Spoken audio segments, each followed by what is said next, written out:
Have you guys thought to yourself how it would be if there weren't any fast food restaurants in America? Would your dietary habits be better or would they be worse? I want to be talking about obesity in America and how it continues to increase as certain foods are consumed regularly. Mhm.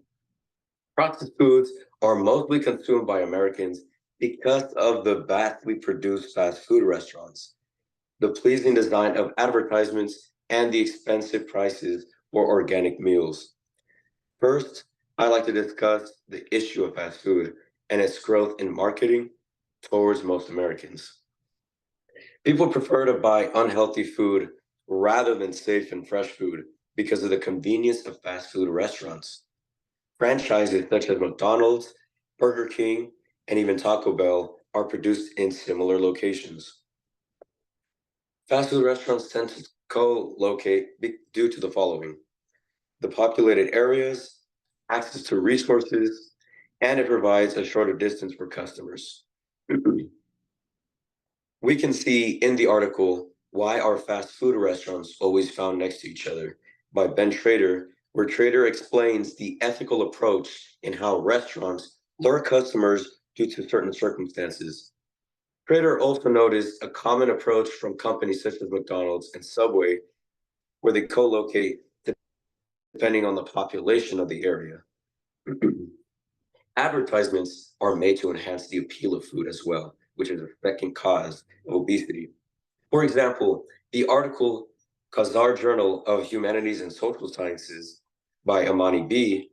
Amani states that fast food restaurants use persuasive language to draw in customers, such as the KFC ad made in 2000.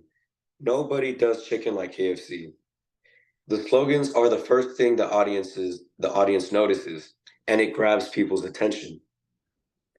Supermarkets are the third leading cause of obesity, and it's because they hold organic products at expensive prices.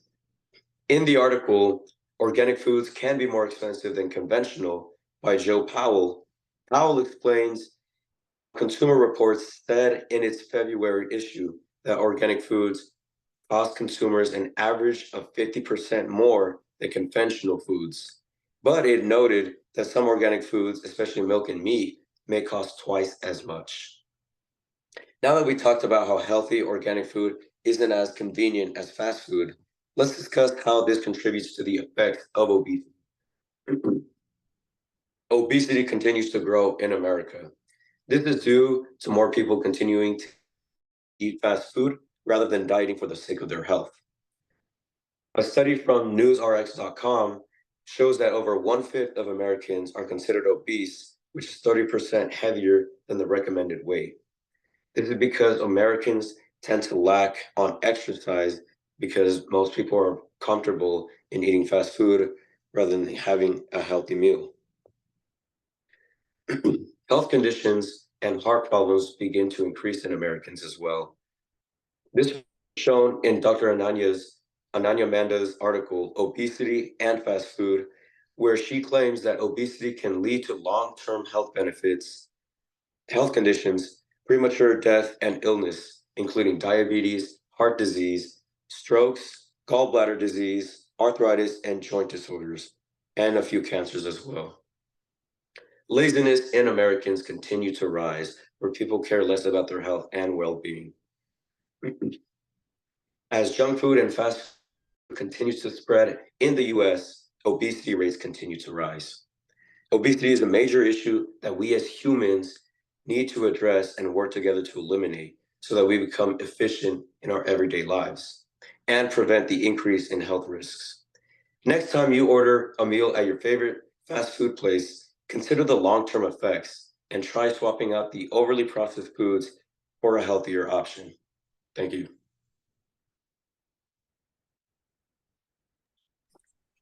That was really well done. The rubric's not available, so I think we should just do like a 10 out of 10 scale. I'm gonna give you a 10 out of 10, maybe a 9 out of 10, just because I know you're sick right now, so like you're not like Yeah, you know the going in emotion. the best right now. But all in all, though, like your sources, the way you cited that, your transitions, everything actually like went together really well. And I think spot on, dude. Yeah, you killed it, bro. Appreciate you guys. Thank you. Yeah, no problem. Gio, you want to go now? Yeah, let me run it.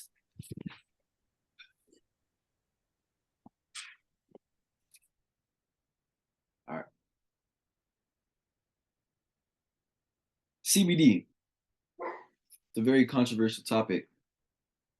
A lot of people dislike it and a lot of people like it. But let's not get confused. Marijuana and CBD are two completely different things. First, I'm going to be talking about how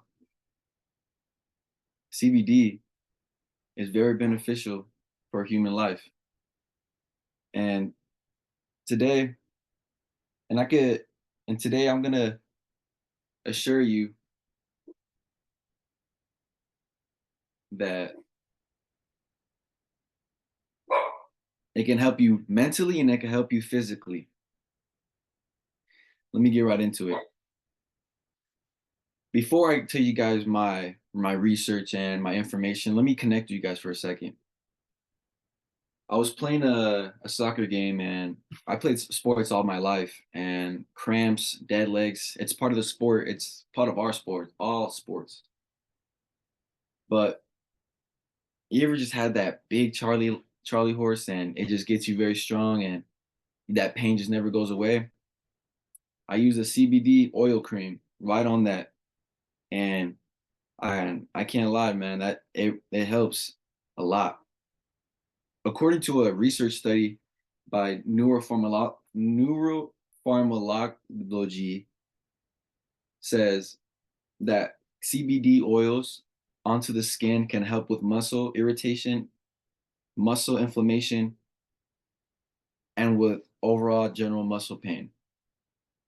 And in that, I believe using these oils and using these creams can be very beneficial with muscle healing and especially for athletics. But drugs, the whole marijuana thing behind it is illegal in sports. For example, well, let me get into and for example, let me get into another thing. In skin, another physical state, it's very research studied by research studied by a Journal of American Academy of Dermatology says that acne is indeed helped with CBD oils. Now, what does that mean? It helps with your muscles, it helps with your overall appearance. It can help with many things. Let me keep going. Let me keep it going. Let's get deeper into the body, get deeper into the human, how the body works. Man, I've been feeling really sad lately. I've been really feeling really sad. And sometimes I just feel like I got this burden on my neck. And you know what? Maybe a little bit of CBD oils to relax my air, to get my flow of my room full of that mist can relax me. And according to a treatment study for anxiety and depression, it says CBD oils definitely play a role in a certain dopamine hit in your brain where it gives you that tension free. Now let's keep it going. A steady rate, a study shows of a high plummeting number percentage of people who have epilepsy use CBD products and prescriptive marijuana for epilepsy. It's the highest rate growing right now.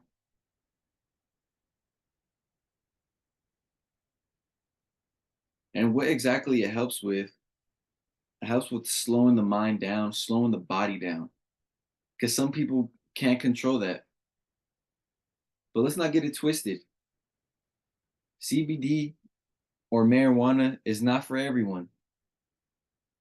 Sometimes people could overuse it or overabuse it or have their ways of not using it, you know what I mean? So it's not for everyone. But I hope you've been informed. And that's it. Well done. I think I'm gonna give you like an 8 out of 10 just because it's coming off really persuasive. So like there was one part where you said I believe. Try instead of saying like I believe with it's been proven. It's you know, maybe like things have shown, like whatever those examples are, like you could say like this research has shown, or like, you know, you want to keep it away from like what you believe and what you know what I mean? No, yeah. You're right. You're right. I should definitely fix that. Other than that, though, I think you did good. And then I like how you kept it going. I like how you said, let's keep it going versus like, you know, freezing. Like you kept your, like, you know, when you lost your train of thought, you kept it going. You did good with like going with, Trying to stay on track. No, yeah, I definitely got to fix for sure. A couple of things for sure. we could do work on that together with our next like little group meeting. But yeah, other than that, I think you did pretty good. You've got a solid outline for your stuff. You got some good sources and yeah. What would you Agree give? with that. I would give Geo an 8 out of 10 as well. I would think that one thing to fix is um, when you're supporting your evidence, because the evidence is very good. Your sources are great. Just knowing how to support them is definitely something that you should work on. But other than that, you did great. All right. Right on. Who's next? Oh, Me. well, Madison. Yeah, Kevin has not been showing up to the meeting, so I don't know what's going on there. So it's just us three. We're probably gonna be the only three doing the persuasive speech as well. Yeah, it's my turn. I'm gonna get into that. Okay. So how many of you have ever been to an animal marine park and you've watched an orca perform tricks for you, like at SeaWorld? Yeah. Well, did you know these animals are literally dying for our entertainment? I feel it's very important to inform all of you on the negatives captivity has on orcas. Orcas are one of my absolute favorite animals. And after watching the documentary Blackfish, I was inspired to do a bunch of research on the negatives captivity has on orcas. Shorter lifespan, collapse of the dorsal fin, poor living conditions, high stress, and health problems are just a few of the many negatives that captivity has on orcas. First, I will describe how orcas in captivity have a shorter lifespan compared to orcas in the wild. Second, I will discuss the poor living conditions orcas face in captivity and how this leads to the collapse of the dorsal fin. Third, I'll explain how captivity contributes to high stress and health problems in orcas. For starters, let's get into how orcas in captivity have a shorter lifespan compared to orcas in the wild. The average orca lifespan is between 30 to 50 years in the wild, whereas in captivity, their lifespan is averaged between 10 to 45 years. For example, in the article SeaWorld Breached by Benjamin Wallace, he states, in 1961, at Marineland of Pacific, the first orca to be displayed in a marine mammal park died after 2 days at SeaWorld. Shamu had to be retired after building a bikini staffer riding on her back and not letting go until the trainers had like pried her jaws open with a metal bar. She died 4 months later after only 6 years in captivity. This shows that orcas in captivity have a shorter lifespan compared to orcas in the wild. Not only that, but male orcas in the wild live a maximum of 50 to 60 years, while females live a maximum of 80 to 90 years. Fortunately, this isn't the case with orcas in captivity. For example, studies where they compared orca lifespans in the wild to orca lifespans in captivity were shown in an article published by the Animal Welfare Institute, stating, their results published in the journal Marine Mammal Science indicated that the orcas in captivity had a mortality rate of 2.5 times higher than the orcas in the wild. This difference was highly statistically significant. This also shows that orcas in captivity have a shorter lifespan. Now, let's get into how poor living conditions orcas face in captivity. Oh, sorry. Wait, let me restate that. Now let's get into the poor living conditions orcas face in captivity and how this leads to the collapse of the dorsal fin. The living conditions orcas face in captivity are poor. This is because they are kept in cramped enclosures, which are completely different than their natural habitat. For example, in the article, The Detriments of Captivity Citizens Research from Debating Science, it states, aside from the small enclosures of captivity inducing fatal stress-related diseases in citizens, certain behaviors are exhibited in response to captivity that can subject these marine mammals to further opportunistic infections that can lead to their premature death. One example of the stereotypical behavior affecting a captive citizen's physical health is the orca whale's act of logging. This shows that the living conditions orcas face in captivity are poor and leads to other serious issues. Because the enclosures are so small, this leads to orcas to swim in circles for hours and spend lots of time floating above the surface, which results in the dorsal fin to collapse because they are not spending enough time below the surface. For example, in the article, The Incidence of Bent Dorsal Fins in Free-Ranging Cetacins from the Journal of Anatomy, it states, frequent fin bending in captivity could be the result of gravity acting on the fins composed mainly of fibrous connective tissues, insufficient movement that affects the tissue structure or breakdown of cartilage due to long exposure to warm air. This shows how the living conditions in captivity are not suitable for orcas and leads to the collapse of the dorsal fin. Now that we've discussed the poor living conditions orcas face in captivity and how this leads to the collapse of the dorsal fin and other issues, let's talk about how this also contributes to high stress and health problems in orcas.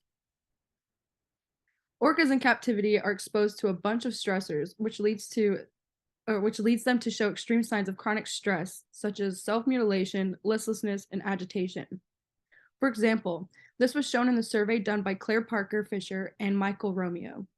In the article, chronic captivity stress in wild animals is high species specific. Posted by conservation. Okay, I'm going to have to rephrase that sentence because it's messed up. But anyway, the quote is, the conditions of captivity can be perceived as threatening, and if the perceived threat does not decrease, symptoms associated with chronic stress may result. The sources of stress and captivity are many, including cage restraint, human presence, an unfamiliar environment, and other more subtle stressors, such as artificial light conditions. This shows how orcas undergo high stress in captivity and how this leads to abnormal behaviors you wouldn't see orcas do in the wild. I'd also like to talk about how high stress and these poor living conditions lead to serious health problems, such as tooth damage, infections, and pneumonia. For example, we were able to see this clearly in the documentary Blackfish when the trainers talked about all the health issues some of the orcas faced in captivity, such as Shamu, who died from pneumonia, and Tilikum, who had struggled with serious tooth damage and health problems, all caused from captivity. Once again, this shows how orcas in captivity suffer serious health issues. Today, we discussed how orcas in captivity have shorter lifespans compared to those in the wild, the poor living conditions orcas face in captivity, and how this leads to the collapse of the dorsal fin, along with the other serious issues and how captivity contributes to high stress and other problems in orcas. Shorter lifespan, collapse of the dorsal fin, poor living conditions, high stress, and health problems are just a few of the many negatives that captivity has on orcas. By going to these places like SeaWorld and other aquariums, you are supporting all these negatives. All in all, I'm glad I was able to inform you all on these negatives because it is so important for us to be educated on how these orcas are being treated and cared for so we do something about it rather than contribute to the problem. Thank you. That was amazing. The grade I would give you is a 9 out of 10 because you had a lot of enthusiasm. Your points were very supported, and the topic overall was great. I took off a point only because there were a few times where you did have to backtrack your words, but other than that, you did well. Yeah, I think Yeah, you just saw that. some of my quotes. Yeah, you did really good. Well, for sure with all the information and everything. It was just literally, I think literally just over time we just keep practicing. It's gonna be like butter. Just straight butter after. So This is technically like our first practice, like doing ours. yeah. So yeah. Cool. And now we were supposed to be talking about what we're gonna do for our persuasive group speech. We're all gonna be doing that together. So what are some topics you guys are thinking about of doing? One thing I thought about was maybe we could focus on like the food industry, where a lot of processed foods that we eat have very harmful chemicals that are infecting adults and children. So we could do something like that. I think we could like just to like we could for sure do that for sure. I feel like I'm gonna just throw ideas out there. You feel me? Like I'm gonna just throw an idea like I'm not sure what the persuasive speech. I gotta look, but I was thinking about like say like spinach and like just try to make spinach look good. You feel me? Like persuade. I mean the audience. I mean that's the overall goal, right? Just to Just to kind of persuade. have an opinion, Yeah, it's gonna persuade them into agreeing with you. Yeah, so it's like I mean I would just put like a spinach is a good food, like good meal or like yeah, good, you know what I mean? Good thing because I don't think a lot of people eat spinach. Mhm. And just kind of put it like that and then you know what I mean, just use a lot of references from that, but Huh, whatever. I mean, that's good. That would be simple. I You know, like. I was thinking too that we could do like should kids be trialed as adults? Maybe like in court. That one's like pretty controversial. But it's our opinion, so you don't need a bunch of like sources and stuff to back it up. But we could use sources to make our argument more strong, if that makes sense. And then we could also do yeah. yeah. It would make it more supportive. like captivity at zoos, and then why, you know? Yeah, there's a lot of things we could do. I would agree with the should children be trialed just like adults, because there's a lot of logic in that, and then we could include ethos for the ethical portion of it, Mhm. where we'll see like the benefits and the disadvantages for kids if they do get trialed like adults. So Yeah, Yeah. that would work well. yeah, and it would be easy to cover actually like ethos, pathos, logos. We can hit all of those: logic, ethical, and emotional. Like Not for sure. Then yeah, let's do that then for sure. Let's run that. that, yes, kids should be trialed as adults, or no, kids should not be trialed as adults. I'm standing for like no. I think they should still be like facing consequences and stuff, but our argument should be that they should do like the time, but they should also be taken care of differently. They should be sent to a different facility. There should be like it shouldn't even be like prison. It should be like reforming. You're gonna reform them, focus on their needs, what led to their mistake or the crime, whatever led to that. They need to focus on that, the background, the psychological issues. Like, we could talk about a lot of those things. Yeah. Yeah, I would agree with that. Yeah, for sure. All right. And then I don't know if we have anything else to do. Yeah. And then how we would organize the speech, I guess we could like start it with, I don't know, we could actually pick like we could pick somebody's story who was, a child who's like totally done a 180. We can discuss like maybe start it with like a really hit that pathos, by like Yeah. story and be like, and there's a lot of other people that are in the same situation as blah blah blah blah blah, whoever we find. And Did then you guys ever watch that movie? It's called like it's like with three dudes, three young kids who are in that like prison with real like with adults, but they're barely even touching 18. I forgot what it's called. It's like well basically what I'm trying to get at is can we could use like a like kind of like docs or like references kind of for like you know what I mean? Just kind of like that's what I'm saying, kind of going off of what you guys said. stuff, yeah, for our backup, which that's I think good. We Yeah, could definitely do that. Yeah. So then yeah, we can line it up with that, like introduce it with a story, and then, back maybe like the first main point could be like why children shouldn't be trialed as adults for like, maybe like their mental development, like their brain's not fully developed yet, so they're prone to make issues. Their environment and stuff that they're growing up in could be really bad and influential on them, so it could lead to yeah, these mistakes. Maybe like a third point could be like how we could take care of this matter. Like if they're not going to be trialed as adults, how are they going to be trialed? What are we going to do? Yeah.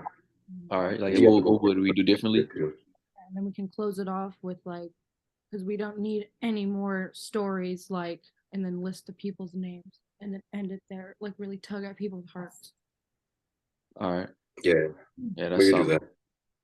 All right, so I think that's everything. Great job, guys. I'm going to end the recording now.